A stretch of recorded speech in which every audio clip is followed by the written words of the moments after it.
Anthony Bourdain changed the way we look at food. In his shows, he used food as a gateway to connect with people and cultures all over the world. He is most famously known as host of his travel and food shows, No Reservations and Parts Unknown, where he traveled the world and explored different cultures and cuisines, giving viewers an experience that stood apart from most other food and travel shows. He met the food of a culture in its own space, celebrating the food and essentially celebrating the people and the culture too. But even more, taking the time to truly learn about it himself and educating his viewers in the process.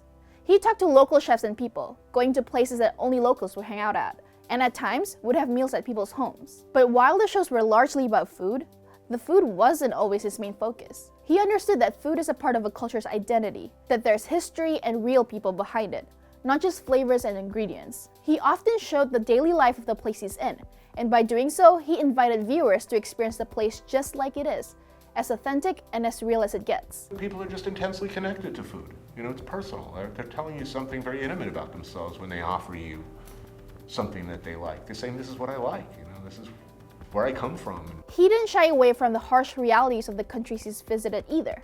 One of his most memorable episodes took place in Libya, which he believed was the best piece of work he'd been a part of. He sat down with a young Libyan man and ate at a KFC knockoff called Uncle Kentucky, which according to the young man represents the taste of freedom.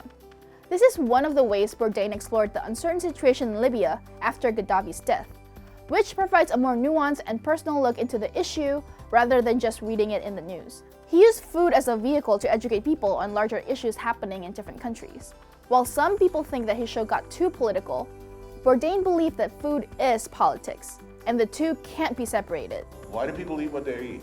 A lot of the things people eat reflect those difficult times, difficult histories, invasion, you know, mix of cultures. He treated food from other cultures with respect and humanized them.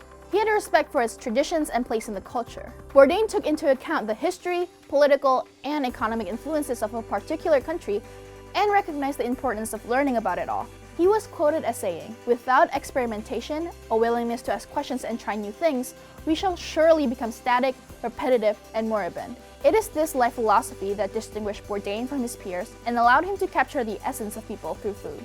Anthony Bourdain has inspired so many across the world. He was a one-of-a-kind force in the culinary world who will be truly missed.